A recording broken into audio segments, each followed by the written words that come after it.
Good morning students. बच्चों, आज आप लोगों का नीट का पेपर हुआ है और आज हम लोग जितना जल्दी हो सका है सॉल्यूशन डालने की कोशिश कर रहे हैं, पोस्ट करने की। तो आइए हम लोग बिना लेट किए, मैं ओझा सर आपको केमिस्ट्री का एक क्वेश्चन से फर्स्ट से 45 तक बताऊंगा। हम लोगों का पेपर का सेट है E4 सेट और 5:30 अभी बज रहे हैं। हम लोग कोशिश कर रहे हैं कि सबसे पहले आप लोगों को उसका सॉल्यूशन दे दिया जाए। बहुत एक्सप्लेन तो नहीं करेंगे क्योंकि जल्दी ही आंसर देना है, लेकिन फिर भी हम लोग कोशिश करेंगे कि आंसर आप लोग मिलाएं, देखें और अगर कोई दिक्कत आती है तो आप लोग बताएं। ठीक है, तो मोमेंटम एजुकेशन चैनल में आपका स्वागत है और हम लोग चल रहे हैं पहला क्वेश्चन देखने। तो आइए नीट का 2020 का पहला क्वेश्चन।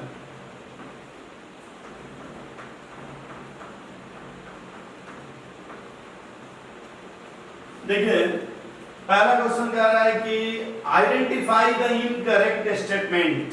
इसमें बताना है कौन सा गलत है। और पहला क्वेश्चन कह रहा है Cr2+ is a stronger reducing agent than Fe2+। तो आपको पता है कि ऑलवेज Cr3+ कहां जाना चाहता है? Cr3+ में। तो जब जाना जाएगा यानी क्या होना चाहेगा? ऑक्सीडाइज होना चाहेगा। तो क्या होगा? Reducing agent. तो ये अच्छा रिड्यूसिंग एजेंट है, इसमें तो कोई डाउट नहीं है। तो ये सही बात है, यानी हमें इनकरेक्ट बताना था, इसलिए ये इनकरेक्ट नहीं है।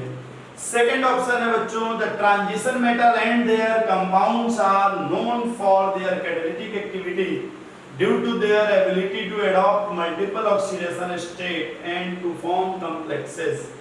तो बच्चों ये भी सही है।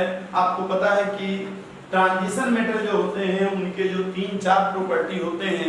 एक प्रॉपर्टी होता है कलर प्रॉपर्टी, कलर प्रॉपर्टी के बाद एक होता है जो इंटरस्टिशियल कंपाउंड बनाते हैं, एक एलॉय फॉर्मेशन और एक क्या होता है? कैटालिटिक एक्टिविटी, एडजॉर्प्शन वगैरह से रिलेटेड। तो ये भी सही है। तीसरा कह रहे हैं interstitial compound are those that are formed when small atom HCN trapped inside the. हाँ, आप जानते हैं कि ये सब एटम हैं, डी ब्लॉक के एटम होते हैं और डी ब्लॉक के एटम में ये जो स्पेस होता है किसी भी सॉलिड में, इसको बोलते हैं बच्चों इंटरस्टिशियल स्पेस। क्या बोलते हैं? Interstitial space. और इस इंटरस्टिशियल स्पेस में छोटे छोटे एटम्स आके रह सकते हैं, मतलब तो इसी को कहते हैं इंटरस्टिशियल वॉइड और इसमें इंटरस्टिशियल कंपाउंड। तो ये भी डी ब्लॉक का वो है।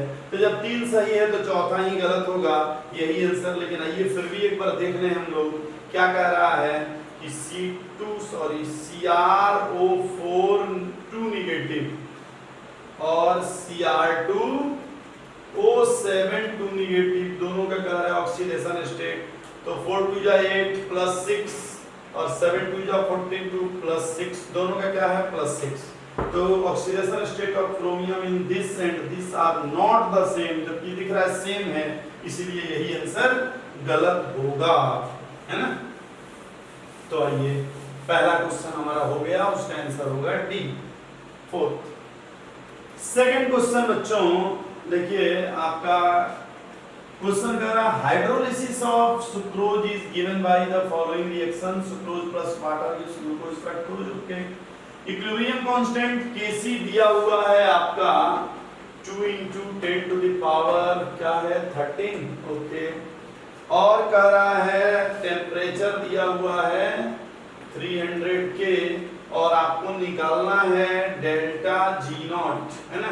तो आपको पता है डेल्टा G0 का फॉर्मूला होता है -2.303 RT log Kc, है ना, यही फॉर्मूला होता है। तो आप क्या करेंगे? -2.303 R की वैल्यू रखेंगे, टेम्परेचर रखेंगे और log Kc 2 × 10⁻³ रखेंगे, है ना। और देखिए ऑप्शन जरा देखते हैं हम लोग तो समझ में आएगा कि क्या इसमें देखिए मल्टीप्लाई भी नहीं किया है, तब तो बहुत आसान है। और ln के फॉर्म में लिया है। आपको पता है ln माने क्या होता है? 2.303 log 10। तो ये और ये मिलके ln हो जाएंगे, यानी हमारा आंसर क्या होगा? 8 314 ये 3 है ना बच्चों, और इनटू 300 और क्या लिख देंगे ln 2 into 10 to the power 13। अब समझ रहे हैं ना, ln means 2.303 log 10। तो अब इसमें क्या होगा, आपका पहला ऑप्शन ही सही है, यही ना, यस पहला ही सही है, सेकंड में माइनस नहीं है, नहीं तो वो सही होता, और बाकी तो आप लोग समझ रहे हैं, ठीक है। चलिए तो ये सेकंड क्वेश्चन भी हमारा हो गया इजीली। अब देखते हैं थर्ड, आप लोग अपना पेपर लेके मिला लीजिएगा, जिसके पास E4 पेपर नहीं भी होगा उसका कहीं ना कहीं ये क्वेश्चंस तो होंगे ही आगे पीछे, आप देख लीजिएगा। थर्ड क्वेश्चन है बच्चों, identify compound X in the following sequence of reaction. Okay, तो ये क्या कह रहा है जरा देखिए, आपसे कह रहा है कि ये CH3 है, Cl2 लाइट के प्रेजेंस में रिएक्शन करके X बनाया, फिर जब हम वाटर डाले और 373 केल्विन पे वो किए तो बन गया, क्या बना, बेंजल्डिहाइड, है ना।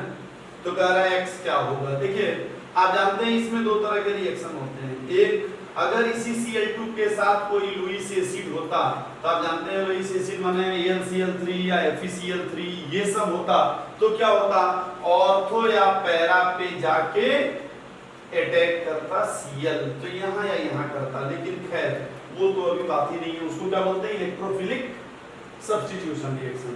अभी जब लाइट है तो आप जानते हैं कि लाइट में क्या होता है, फ्री रेडिकल, अब फ्री रेडिकल बेंजीन पे होगा नहीं, तो फ्री रेडिकल कहाँ होगा, यहाँ, तो क्या बनेगा हमारा, ये बनेगा, या तो एक Cl गायब होगा, या तो 2 Cl गायब होंगे, या तो तीनों Cl गायब होंगे, इन्हीं में से कोई आंसर होगा। लेकिन आगे क्या कह रहा है, आगे कह रहा है बेंजल्डिहाइड, तो अगर यहाँ हम रिएक्शन कराते हैं वाटर के प्रेजेंस में तो क्या होगा, एक OH आएगा, यहाँ क्या होंगे, होगा बच्चों, यहाँ 2 OH आएंगे, ऐसे ऐसे, और आपको पता है एक कार्बन में 2 OH ग्रुप नहीं रहेंगे, तो वाटर बन के निकल जाएगा, ये बॉन्ड यहाँ शिफ्ट होगा और कंपाउंड विल बी CHO। तो इसलिए ये क्या होगा, हमारा ऑप्शन देखिए CHCl2, ठीक है, तो ऑप्शन में CHCl2 होगा। देखिए पहले ऑप्शन में क्या दिया हुआ है, यहाँ Cl है, एक Cl, ये तो खैर सवाल ही नहीं उठता है कभी, ये भी नहीं होगा क्योंकि इसमें एक Cl दिया हुआ है, ये सेकंड ऑप्शन में नहीं होगा, ये आप समझ ही रहे हैं। थर्ड ऑप्शन अगर हम देखते हैं तो भाई क्यों नहीं आ रहा थर्ड ऑप्शन, तो वही जो भी हो ऑप्शन होगा क्या, CHCl2 आएगा और वही आंसर होगा, ठीक है।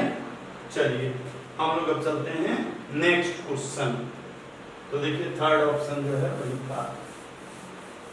अब कह रहा है बच्चों कि फोर्थ क्वेश्चन क्या कह रहा है, अन्निल अनियम, है ना, अन्न मने 1, नील मने 0, अनियम मने 1, उसके नीचे कह रहा है अन्निल ट्राइयम मने 103, उसके नीचे अन्निल हेक्सियम, और उसके नीचे अनियम, है ना।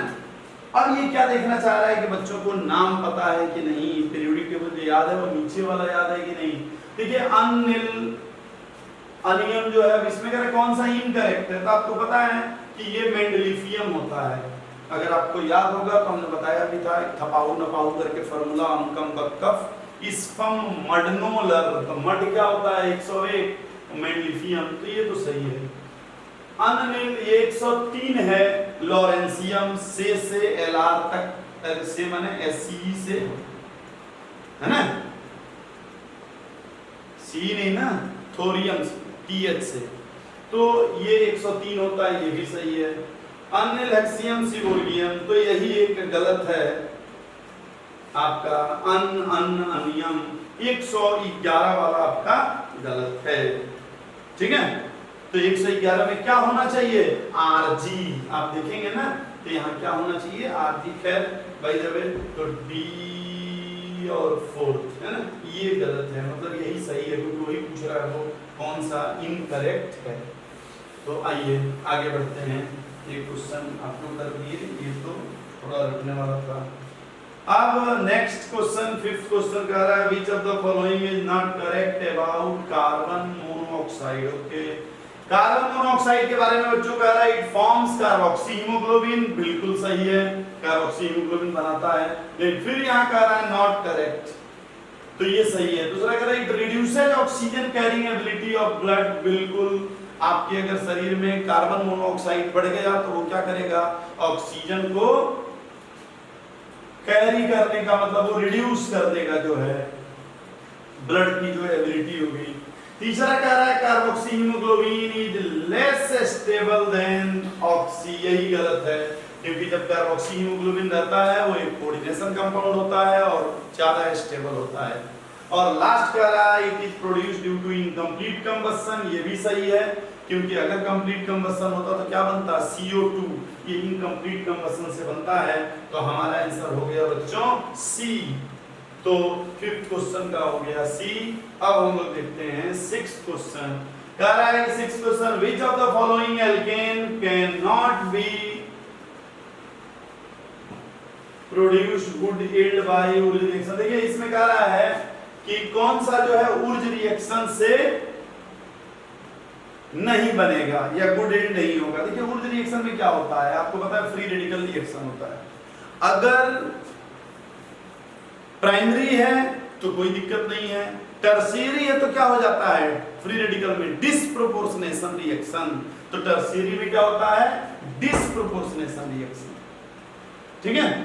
तो डिसप्रोपोर्शनेशन सेकेंडरी में भी होता है, दोनों होता है सेकेंडरी में। तो खैर यहाँ पे एक ही ऑप्शन है, तो देखना है किस में टर्शियरी होगा। आप जरा देखिए, अगर मैं लिखता हूँ 2 3, तो ये जो फ्री रेडिकल होगा बच्चों ये क्या हो जाएगा सेकेंडरी, तो यहीं पर दिक्कत आएगी। बाकी सब जगह प्राइमरी है तो वहाँ उतना दिक्कत, कोई दिक्कत नहीं आएगी। तो इसका आंसर क्या हो जाएगा, ये भी कैन नॉट बी मेड, सब वैसे ही पूछ रहा है, तो इसका आंसर हो जाएगा सेकेंड। अब देखते हैं सेवेंथ क्वेश्चन। सेवेंथ क्वेश्चन कह रहा है paper chromatography is an example of, और ये तो आप लोगों को एडजॉर्प्शन केमिस्ट्री यानी सरफेस केमिस्ट्री में आप पढ़े हैं, ये रटने वाला क्वेश्चन है एडजॉर्प्शन क्रोमेटोग्राफी। तो इसमें कोई दिक्कत नहीं है सेवेंथ क्वेश्चन में। एट्थ क्वेश्चन जो है बच्चों ये कर आइडेंटिफाई द करेक्ट स्टेटमेंट, इसमें करेक्ट पूछ रहा, अभी तक इनकरेक्ट पूछ रहा था। Wrought iron is impure iron with 4% carbon, no, wrought iron में 0.25% से भी कम होता है, इसलिए ये गलत बात है और हमें सही बात बताना है। ओके, ब्लिस्टर, ब्लिस्टर माने आप जानते हैं क्या होता है, ब्लिस्टर माने जैसे फफोला हो जाता है।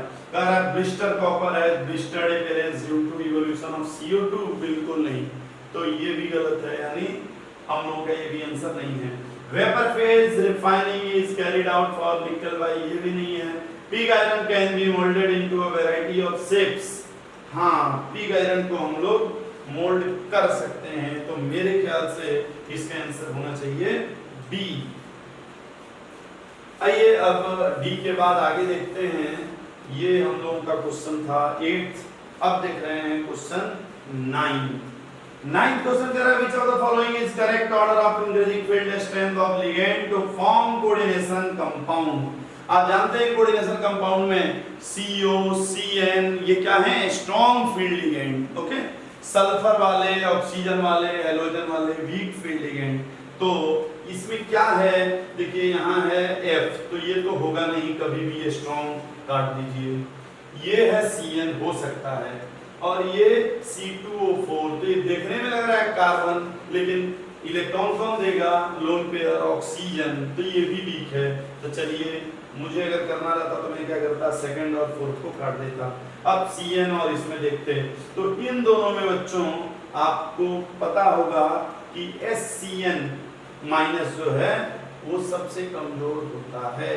ये थोड़ा सा याद भी करना पड़ेगा, मैं आप लोगों को फॉर्मूला भी बताया था, अगर आपको ध्यान होगा तो इससे रिलेटेड है। अभी हम लोग केवल सॉल्यूशन कर रहे हैं तो इसलिए उन सब बातें नहीं करेंगे। तो इसका आंसर फर्स्ट। और एक अब इस सेशन का 10-10 क्वेश्चन का मैं सेट बनाऊंगा, तो इसमें ये 10वां क्वेश्चन आपका है कि urea react with water to form A, okay, when urea NH2 CONH2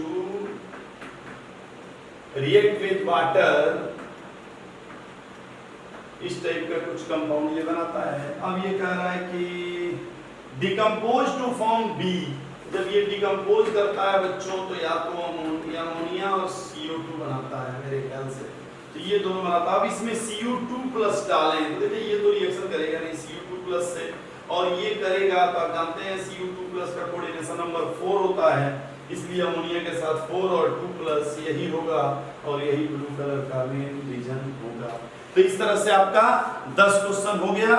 10 question देखिए हम लोग जल्दी ही इसको कोशिश करेंगे कंप्रेस करा के YouTube पे अपलोड करा दें, आप लोग इस पे आंसर मिला लीजिए, फिर नेक्स्ट 10 क्वेश्चन के साथ तुरंत आपके सामने। Thank you.